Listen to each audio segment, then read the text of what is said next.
Monsenhor Marcos Prizzi halau despedida o primeiro-ministro Cairala Sanana Guzmão, também minha missão em Timor-Leste termina ona.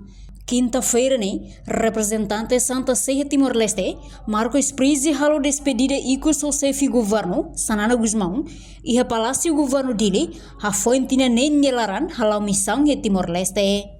Monsenhor Marcos Prizzi halau nina missão em Timor-Leste, tambah amu papa maknomeia hanesan presidente autoridade ba trabalho Santa Sé niang.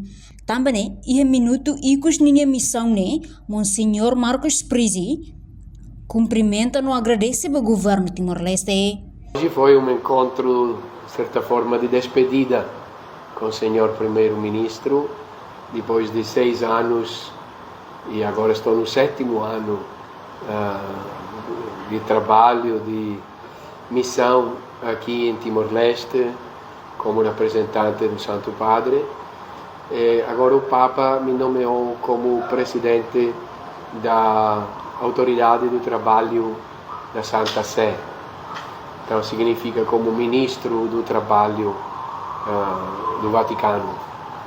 Então eu vim para me despedir, para cumprimentar, para agradecer e para partilhar com o senhor primeiro-ministro as minhas últimas, dizemos, considerações e agradecimentos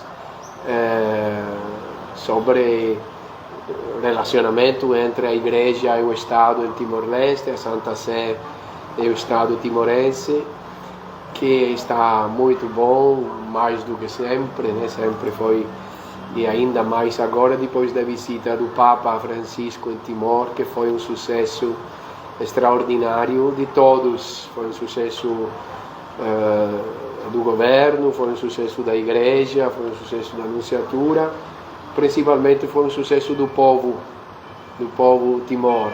Além de primeiro-ministro Mos, hato agradece a dedicação Marcos Prizzi durante tina nelaran, halau missão e reilaran, Nomos congratula a carreira fom nebenya simo husi Vaticano. Reportagem na Fifanya de Carvalho, Televisão Timor-Post. Janela informação ba emogoto. Atua tem informação atual dia clio.